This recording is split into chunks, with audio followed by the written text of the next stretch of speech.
Episode 9 की शुरुआत होती है जहाँ पे जनरल चू अकेले बैठे होते हैं और 18th प्रिंस उनसे आके पूछते हैं कि तुम यहाँ अकेले बैठ के क्या सोच रहे हो, पर वो कुछ नहीं बोलते हैं। जिसपे 18th प्रिंस बोलते हैं रॉन्ग हुआ और भी जो लोग थे वो अब ठीक है, उन्हें बस छोटी मोटी चोट आई थी और वैसे भी राजा आज जो भी हुआ उसको लेकर चुप नहीं रहेंगे। जिसपे जनरल चू बोलते हैं कि जब रानी मरी थी तो मुझे लगा था कि ये आखिरी बार होगा, फिर जब मेरे पिताजी मरे पिंगलोंग सिटी में तब भी मुझे लगा था ये आखिरी बार होगा, पर मुझे अपने कैपिटल में वापस आके ही पता चला कि लोगों का दिल कितना ज्यादा खराब हो सकता है। बस जनरल चू बोलते हैं कि क्या मैं आपसे कुछ कह सकता हूँ, तो 18 प्रिंस बोलते हैं कि हाँ बोलो। जनरल चू बोलते हैं कि मैं मिनिस्ट्री ऑफ राइट्स के पास जाकर लालटेन फेस्टिवल के प्रीवियस रिकॉर्ड देखना चाहता हूँ। नानी मुझे इस कैपिटल में नहीं देखना चाहता है ना, ठीक है अब देखते हैं कि कौन इसकी हंसी आखिरी होने वाली है। 18 प्रिंस बोलते हैं कि अब जब तुमने ये कहा है तो मैं बहुत ज्यादा तुष्ट हूँ, हम दोनों भाई मिलकर 10 क्या 100 नानहेंग को भी हरा देंगे। इसके बाद वहाँ पे रॉन्को आते हैं और वो उन दोनों को दिखाते हैं फायरवर्क्स, जिसपे वो कहते हैं कि ये फॉरेन मर्चेंट्स के द्वारा दिया गया है और हम इस बार लालटेन फेस्टिवल में ये फायरवर्क्स का शो दिखाना चाहते हैं और ये बताना चाहते हैं कि शियान्यू आर्मीज बैटल में भी ड्रैगन्स की तरह है और बैटल के अलावा भी टाइगर्स की तरह है, जिसपे निलचू हाँ में सर हिलाते हैं। दूसरी तरफ नानहेंग फुगुई और शैंगवांग से पूछ रहे होते हैं तुम लोग अपना सजेशन बताओ, तो उस पे फुगुई बोलते हैं कि मैं तो पहले ही बोल रहा था कि ये मिंग बहुत ही ज्यादा चालाक है, लेकिन शैंगवांग के की वजह से आज हम लोग इस सिचुएशन में फंस गए हैं। मैं ये सजेस्ट करूंगा कि आप शैंगवांग को पनिशमेंट दें और उनको यहाँ से दूर ही रखें। फिर शैंगवांग बोलते हैं कि हम 3 साल से एक साथ काम कर रहे हैं, तुम्हें मेरे बारे में ऐसा नहीं बोलना चाहिए, और वैसे भी मैं तो चीफ की मदद कर रहा था इस प्रॉब्लम के लिए, तुम क्या कर सकते हो उनके लिए, तुम उनकी पर्सनल असिस्टेंट हो, लेकिन फिर भी तुम ये नहीं पता लगा पाए कि चांसलर गांव ने वहाँ पे सीक्रेटली एक्सप्लोजिव बरी किए थे, फिर किस काम के हो इनके। नानहिंग बोलते हैं कि क्या तुम लोग कुछ उनकी बातें कर सकते हो। फिर वो बोलते हैं कि लेकिन ये चांसलर गांव ने मेरे बिना परमिशन के इतना बड़ा कदम उठा लिया, ये माँ की वजह से नहीं होता तो मैंने इसको बहुत ही पहले देख लिया होता। जिसपे फुगुई बोलता है कि आपको इसके लिए कोई भी चिंता करने की जरूरत नहीं है, और अगर मुझसे पूछिए तो ये मिंग को आपकी आइडेंटिटी पे कोई भी शक नहीं होगा। इस पे शैंगवांग बोलते हैं कि हम ये मिंग को एक लेटर लिख सकते हैं ली शीलियो के नाम का और मिलने के लिए बोल सकते हैं एक डिटेल प्लान के साथ। इसमें नानहिंग बोलते हैं कि हाँ ये काम करेगा, वैसे भी ये मिंग मुझे मारना चाहती है। 3 दिन बाद उनकी दासी उससे आके कह रही होती है कि आप प्लीज कुछ खाना खा लीजिए, जिसपे यमिंग बोलती है कि नहीं, आज का दिन मेरे लिए बहुत जरूरी है, अगर आज मैं जीत गई तो मुझे किसी भी बात की फिक्र नहीं होगी, लेकिन अगर आज मैं हार गई तो मुझे हमेशा के लिए अंडरग्राउंड रहना पड़ेगा। तभी वहाँ पे जनरल चू आ जाते हैं, तो वो बोलते हैं कि तुम इतनी जल्दी जल्दी में कहाँ जा रही हो, तो येमिंग बताती है कि मैं मिस्टर ली से मिलने जा रही हूँ। उसके बाद ली शील्यू और जनरल चू आमने सामने होते हैं। वहाँ पे येमिंग आती है और बोलती है जनरल चू से कि अरे तुम मुझसे पहले कैसे आ गए, और वो देखती है कि वो दोनों चुपचाप एक दूसरे को देख रहे होते हैं। तो येमिंग बोलती है कि कोई मुझे बताएगा यहाँ क्या हो रहा है। इस पे ली शील्यू बोलते हैं कि जनरल चू आप ही क्यों नहीं हमें बताते कि आप आज ऐसे कपड़ों में यहाँ क्यों आए हैं। इस पे जनरल चू बोलते हैं कि तुम भी शादी नहीं लग रहे, तुम अपने कपड़े बदलते रहते हो और यहाँ तक कि तुम्हारे कपड़ों पे सोने के धागों से सिलाई की गई है, पर इसका क्या मतलब हो सकता है। जिसपे ली शील्यू बोलते हैं कि यहाँ पे काफी ज्यादा वैरायटी के बिजनेसेस हैं और मैं वार्निंग लेवल क्रिसेंट का मालिक होने की वजह से काफी बार कपड़े बदलने से कोई बड़ी बात नहीं हो जाती है। इसमें गेमिंग उन दोनों पर रोक के कहती है कि क्या आप दोनों बंद करेंगे। फिर जनरल चू बोलते हैं कि गेमिंग को हम्बल पर्सन पसंद है, जिसमें गेमिंग बोलती है यहाँ पे मुझे क्या पसंद है उससे कोई लेना देना नहीं है, लेकिन तब तक ली शील्यू बोलते हैं कि हाँ उसे बिल्कुल पसंद नहीं आएगा कि कोई इंसान बिना बुलाए आ जाए। तो गेमिंग कुछ बोलने ही वाली होती है कि मिस्टर चू बोलते हैं मेरी फियांसी किसी स्ट्रेंजर से मिल रही है जिसका ओरिजिन भी नहीं पता है, मैं नहीं आता तो मैं परेशानी में हो जाता। जिसपे ली शील्यू बोलते हैं कि अगर दो लोगों में भरोसा ही नहीं है तो अगर वो शादी भी कर लें तो भी वो एक अच्छे कपल नहीं बन सकते हैं। तो जनरल चू बोलते हैं कि तुम ज्यादा नहीं बोल रहे हो। जिसपे ली शील्यू बोलते हैं कि मैंने तुम्हें हराया है फिर भी तुम मुझसे इतने बोलने की बात करने की हिम्मत रखते हो। और तभी येमिंग बोलती है कि रुक जाओ, और बोलती है कि क्या तुम लोग भूल गए हम यहाँ आज क्यों आए हैं, नानहेंग के असैसिनेशन के लिए। अगर कुछ गड़बड़ हो गया तो हम तीनों का तो छोड़ो, सॉन्ग फैमिली, शियान्यू आर्मी और नाइट वॉकर सबको मरना पड़ जाएगा, और वैसे भी तुम दोनों ज्यादातर ऐसे ही कपड़े पहनते हो तो क्यों ना हम अपने काम पे फोकस कर ले। और इसके बाद येमिंग के हाथ में जो स्क्रोल होता है वो उसे खोल देती है और वो बहुत बड़ा स्क्रोल होता है। येमिंग बताती है कि यही प्लान है। फिर इसके बाद ली शील्यू और जनरल चू बैठे होते हैं और येमिंग उन्हें प्लान बता रही होती है और बोल रही होती है कि अगर हमें नानी को मारना है तो हमें ये इन्फॉर्मेशन बाहर लीक नहीं होने देना होगा। येमिंग बोलती है कि हमारा पहला स्टेप होगा कि हमें उसे श्वानजी आर्मी की प्रोटेक्शन से बाहर बुलाना होगा और हमें उसे उस जगह ले जाना होगा जहाँ हमने पहले से तैयारी की होगी। जिस पे ली शील्यू बोलते हैं कि उस जगह के लिए मैं जेड रिवर को सजेस्ट करूंगा, और बोलते हैं कि जेड रिवर काफी ज्यादा पॉपुलेटेड है, अगर हम असैसिनेशन में कामयाब नहीं हुए तो भी हम क्राउड में मिक्स हो जाएंगे और वहां से भाग जाएंगे बहुत आसानी से। जिस पे येमिंग बोलती है कि जब बात असैसिनेशन की हो तो मिस्टर ली आप सच में एक एक्सपर्ट हैं। जिस पे येमिंग बोलती है और उन्हें बाहर बुलाने के लिए मैं जाऊंगी और मैं बोलूंगी मेरे पास the method of weapon forging की कोई न्यूज है, मैं जानती हूँ वो ये सुन के जरूर आएंगे। के लिए जनरल चू ये येमिंग बोल ही रही होती है कि जनरल चू बोलते हैं कि मैं शियान्यू आर्मी की मदद से ये निश्चित करूंगा कि श्वानजिया आर्मी उसे बचाने के लिए ना आए। जिस पे येमिंग बोलती है बहुत खूब। येमिंग बोलती है अब आता है सबसे अहम पार्ट कि हमें कैसे असैसिनेशन को एग्जीक्यूट करना है, और फिर हमें सीन दिखाता है जहाँ पे येमिंग डांस कर रही होती है और कई सारे लोग खड़े होकर बोल रहे होते हैं कि कितनी ज्यादा खूबसूरत है, और वहाँ पर नानहेंग फुगुई के साथ आते हैं। तो ये मिंग नानहेंग की तरफ अपना दुपट्टा फेंकती हैं, फिर उन्हें बुलाती हैं। तो नानहेंग उड़ के उनके पास आते हैं, उनके पास आकर बोलते हैं कि तुमने तो कहा था तुम्हारे पास the method of weapon forging का न्यूज है। जिसपे ये मिंग बोलती है कि इतनी जल्दी भी क्या है, मैं आपके साथ कुछ करना चाहती हूँ। जिसपे नानहेंग उनके पास किस करने के लिए आ रहे होते हैं कि वो उन्हें हटा देती है और फिर अपनी हेयर पे निकाल कर उनकी तरफ करती है जिसमें से एक नीडल निकलती है। लेकिन तभी जनरल चू बोलते हैं कि मैं इस प्लान के लिए मना करता हूँ। जिसपे ये मिंग बोलती है कि मैं अभी तो कैरेक्टर में ढल रही थी। जनरल चू उनके पास आकर कहते हैं कि मुझे लगता है कि ये प्लान प्लान थोड़ा सा अजीब है। येमिंग बोलती है कि इसमें गलत क्या है, जो मैंने डांस किया वो थोड़ा सा ज्यादा था, तो मैं थोड़ा सा क्यूट परफॉर्मेंस भी दे सकती हूँ। जिस पे जनरल चू बोलते हैं कि तुम आदमियों को नहीं जानती, क्या पता नानहेंग के इरादे अच्छे ना हो। जिसपे मिस्टर ली उन्हें घूरने लगते हैं। जिसपे वो जनरल चू से बोलते हैं कि तुमने ऐसा सोच भी कैसे लिया कि नानहेंग ऐसा होगा। वो प्रिंस है और उन्होंने हर तरह की औरत को देखा है। हमारी आंखों में सिर्फ वो एक लस्ट मीन स्काउंड्रल है जो एक यंग लड़की को डांस करते हुए देखकर हिल भी नहीं सकते हैं। जिसमें येमिंग बोलती है कि हाँ, क्या सारे आदमी ऐसे ही नहीं होते हैं।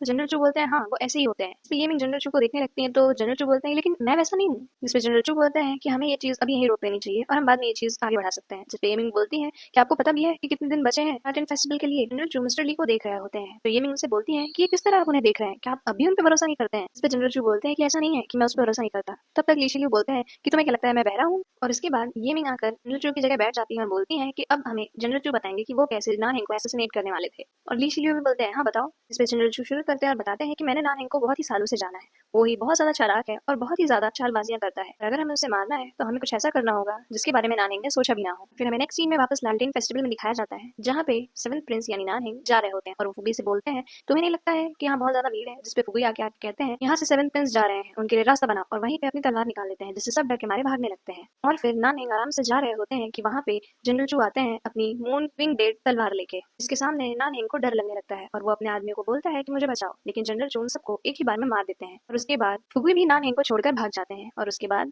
जनरल चू नानहेंग के पास आते हैं तो नानहेंग बोलते हैं प्लीज मुझे छोड़ दो, मैं तुम्हें जो भी चाहोगे दे दूंगा। लेकिन जनरल चू अपनी उसी तलवार से नानहेंग को मार देते हैं। और इस बार ली शिर्यू बोलते हैं बस करो, बोलते हैं कि तुम्हारे मन में नानहेंग इस तरह का आदमी है। जिस पे येमिंग बोलती है कि क्या आपको कोई दिक्कत है। तो ली शिर्यू बोलते हैं कि पहले अपने एनिमी को जानो और खुद को जानो तो तुम चाहे 100 बैटल्स लड़ो लेकिन तुम सब जीत जाओगे। और वो जनरल चू की तरफ होकर बोलते हैं कि अगर तुम्हारी हम माने तो तुम बोल रहे हो कि नानहेंग एक ऐसा बुज़दिल इंसान है जो अपनी मौत को देखकर इतना ज्यादा डरने लगता है, तो वो आज तक कोर्ट में कैसे जिंदा है। जिसपे येमिंग बोलती है कि अगर मैं आपको बताऊं भी तो भी आप समझ नहीं पाएंगे। वो मेन कैरेक्टर है, वो डेथ से एस्केप कर जाता है और मिस फॉर्च्यून को फॉर्च्यून में बदल देता है। उसके पास चीट कोड्स हैं। जिसपे जनरल चू बोलते हैं कि मेन लीड से तुम्हारा क्या मतलब है। जिसपे येमिंग बोलती है कि मैं आपको कैसे समझाऊं, आप ऐसे समझ सकते हैं कि। लेकिन तभी ली शिल्यू बोलते हैं क्या हमें नानहेंग को मारना है कि नहीं, और अगर मारना है तो मेरी बात सुनो। जिसपे जनरल चू बोलते हैं कि तुम्हारे पास कौन सा ब्रिलियंट आइडिया है। जिसपे ली शिल्यू बोलते हैं जनरल चू से कि तुम्हें नहीं लगता था कि मेरा कनेक्शन है नानहेंग से, तो तुम मेरा आइडिया सुनोगे।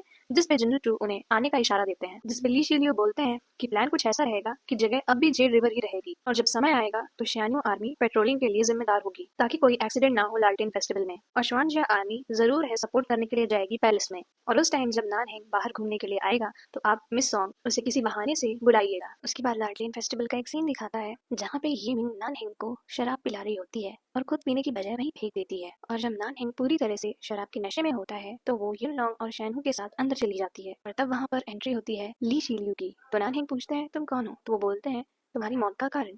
और वो अपनी तलवार से नानहेंग को मार देते हैं। और फिर वहाँ पे जनरल चू आते हैं नानहेंग की बॉडी लेने। तो येमिंग कहती है मुझे नहीं पता था ऐसा होगा, सेवन प्रिंस कितने अच्छे आदमी थे। तो जनरल चू बोलते हैं कि कोई नहीं चाहता था ऐसा हो, और वो उन्हें रुमाल देते हैं आंसू पोंछने के लिए और नानहेंग की बॉडी ले जाने का ऑर्डर दे देते हैं। और उसके बाद जनरल चू और येमिंग हंसते हैं। अब वापस से प्रेजेंट में आते हैं। यहाँ पे येमिंग ली शिल्यू को बोल रही होती है कि ये आइडिया बहुत ही ज्यादा अच्छा है। जिसपे जनरल चू बोलते हैं कि तुम्हारी नॉलेज नानहेंग और पैलेस के बारे में काफी ज्यादा अच्छी है। जिसपे ली शिल्यू बोलते हैं अगर मुझे इतना सब नहीं पता होता तो मैं वार्निंग रिवर क्रेसेंट को कैसे चला रहा होता। इसके बाद येमिंग बोलती हैं कि मिस्टर ली की हेल्प से हमारे सक्सेस होने के चांसेस और भी ज्यादा बढ़ गए हैं और जब तक नानहेंग मर जाता है उन सबकी प्रॉब्लम सॉल्व हो जाएगी। और इसके बाद येमिंग अपना हाथ आगे करके जनरल चू और ली शिल्यू को इशारा कर रही होती है, लेकिन दोनों में से कोई भी हाथ आगे नहीं बढ़ाता है। तो वो खुद ही उन दोनों का हाथ लेकर बोलती है कि नानहेंग को असैसिनेट करने का प्लान अब शुरू होता है। इसके बाद येमिंग और जनरल चू बोट से वापस जा रहे होते हैं और उसके बाद ली शिल्यू के पास शैंगोंग आकर बोलते हैं कि पूरे दिन अगर हमारी चीफ को कोई नाटक करवा सकता है तो वो मिस सॉन्ग ही होंगी। जिसपे ली शिल्यू चुप ही होते हैं। शैंगोंग बोलते हैं चुप होने का मतलब है हाँ होना और हाँ होने का मतलब है प्यार होना। जिसपे ली शिल्यू शैंगोंग की फ्लूट से ही उनके गर्दन पर झटके से रखकर हल्का सा दबा देते हैं और बोलते हैं काम की बात करो। जिसपे शैंगोंग बताते हैं कि मेटलर्जी रूम रेडी है, बस आपको देखना बाकी है। फिर ली शिल्यू बोलते हैं कि मेरे इतने पास मत खड़े रहा करो, जब मुझसे बात किया करो। जिसपे शैंगोंग बोलते हैं कि तुम्हें भी इतना ज्यादा जोर से नहीं मारना चाहिए। जिसके बाद शैंगोंग बोलते हैं कि शियान्यू मून क्लीविंग ब्लेड को आधा पिलाने से काम होगा। तो उसपे नानहेंग बोलते हैं कैसे पता चलेगा जब हम करेंगे नहीं तो। जिसपे नानहेंग शैंगोंग को एक तलवार देते हैं और उस आधी तलवार से लड़ाई करना शुरू कर देते हैं। लेकिन लड़ाई करने के बाद भी उस आधी तलवार से शैंगोंग की तलवार आधी कट जाती है। जिसपे शैंगोंग बोलते हैं कि हमारी तलवारें अभी भी उतनी अच्छी नहीं है।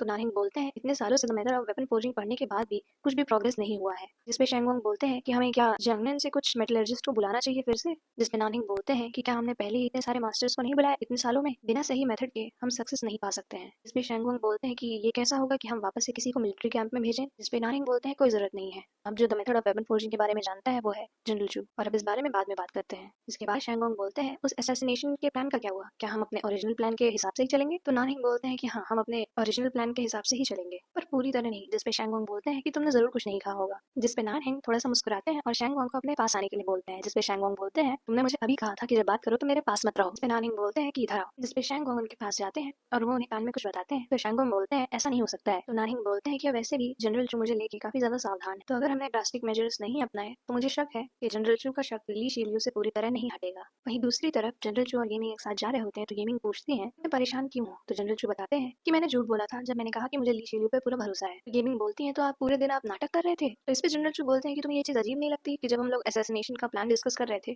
तो ली शिलियू को नानहेंग के बारे में सारी चीजें पता थी, और वैसे भी नानहेंग एक प्रिंस है, उसको मारने के लिए ली शिलियू इतनी जल्दी तैयार कैसे हो गया। जिसपे येमिंग बोलती है कि वो तैयार नहीं हुए थे, वो बार बार इस प्लान के लिए मना कर रहे थे। जिसपे जनरल चू बोलते हैं कि हो सकता है कि वो तुम्हारा भरोसा जीतना चाह रहा हो, या फिर वो नानहेंग के साथ मिलकर इससे भी बड़ी कोई चाल चल रहा हो। ये सब आपके थॉट्स हैं, है ना। येमिंग जनरल चू से पूछती है और येमिंग बोलती है कि मिस्टर ली ने मेरी जान बचाई है, और उस टाइम ऐसा लग रहा था जैसे मैं एक अंधेरे रास्ते पे चल रही हूँ और किसी ने आकर मुझे लाइट दी हो और कहा हो कि उम्मीद अभी भी बाकी है, तो हम उन पे भरोसा क्यों नहीं कर सकते हैं। और येमिंग बोलती है कि मुझे पता है कि आप परेशान हैं कि मैं कहीं फंस ना जाऊं, लेकिन अगर एक भी चांस होगा तो मैं उसे लूंगी नानहिंग को हराने के लिए, वरना हम दोनों अपनी जान से हाथ धो बैठेंगे। तो जिसपे जनरल जो बोलते हैं कि हम दोनों की जान जाएगी, मतलब लालटेन फेस्टिवल पे हमारी जान जाने वाली है। तो इसमें येमिंग कुछ नहीं बोलती है। तो जनरल जो बोलते हैं कि तुम चिंता मत करो, आगे कुछ भी हो मैं तुम्हारी रक्षा करूंगा। जिसपे येमिंग बोलती है नहीं नहीं, लालटेन फेस्टिवल के दिन आपको हमेशा की तरह पेट्रोल करना है। अगर हम नानहिंग को मारने में कामयाब हो गए तो इसका फायदा आपको और 18 प्रिंस को मिल जाएगा, और अगर नहीं हुए तो आप कोई बहाना बना दीजिएगा। जिसपे जनरल जो बोलते हैं कि मुझे अपनी चिंता नहीं है, तुम्हारी है।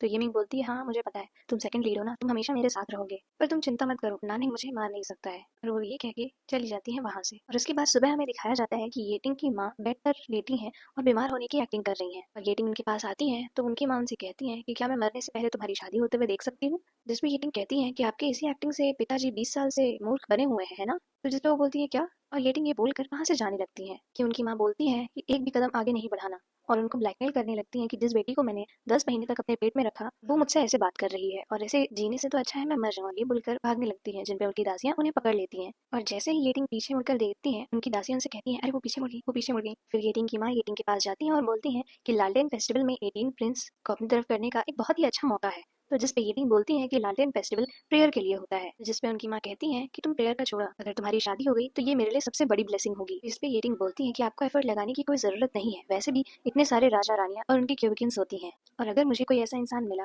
जो अच्छा हो तो मैं उसके साथ अपनी लाइफ बिताऊंगी, और अगर नहीं मिला तो मुझे लाइफ अपनी अकेले बिताने में कोई प्रॉब्लम नहीं है, मुझे एक आदमी की जरूरत क्यों पड़ेगी। और वहीं दूसरी तरफ 18 प्रिंस ड्रम बजाते हैं और जी शियांग ये अनाउंसमेंट करते हैं कि लालटेन फेस्टिवल शुरू हो गया है, और जनरल चू अपने आदमियों से बोल रहे होते हैं कि अलर्ट रहना, वैसे भी आज 18 प्रिंस आए हैं लालटेन को देखने राजा के बिहाफ पे। वहीं नानिंग पुगई से पूछ रहे होते हैं कि टाइम क्या हुआ, तो पुगई बोलते हैं कि 8 बजे है। तो नानिंग बोलते हैं हमने असैसिनेशन का 7 बजे करने का सोचा था, लेकिन अब तक कोई भी मूवमेंट नहीं नजर आ रही है और ये लोग सोचते हैं कि ये लोग मुझे मार पाएंगे। इस पे फुगी बोलते हैं कि आप आज ये काफी बार पूछ रहे हैं, आपको क्या जल्दी है असैसिनेट होने के लिए। तभी फुगी देखते हैं कि येमिंग भागते हुए आ रही है क्राउड में से, तो वो नानिंग को बोलते हैं कि वो आ रहे हैं। येमिंग सीढ़ियों से चढ़कर ऊपर आ रही होती है कि वो लड़कर किसी के ऊपर गिर जाती है। जब वो देखती है तो वो येटिंग और जिया रूरू होती है। तो जिया रूरू बोलती है कि तुम ऐसे बुके बन के क्यों आई हो और तुमने मेरी ड्रेस भी खराब कर दी। जिसपे येमिंग बोलती है कि मैं माफी चाहती हूँ लेकिन अभी मुझे जाना है, और वो उन्हें रोक लेती है और कहती है कि मेरे ड्रेस के लिए कंपनसेट करो। तो उस पे येटिंग बोलती है कि यहाँ पे कोई सीन मत क्रिएट करो, लेकिन जिया रूरू येमिंग के सर से एक हेयर पिन निकाल लेती है। तो येमिंग बोलती है कि प्लीज ये वाली मत लो, कोई दूसरी ले लो। जिस पे बड़ाहट में उस पिन से निडल निकल जाती है और 18 प्रिंस के कप पे जाकर लग जाती है, और फिर 18 प्रिंस बोलते हैं कि असैसिनेशन और मुझे प्रोटेक्ट करो। और फिर कुछ सैनिक आते हैं और येमिंग के आसपास आकर उसके गले पर अपनी तलवार रख देते हैं, और ये सब नानहिंग देख कर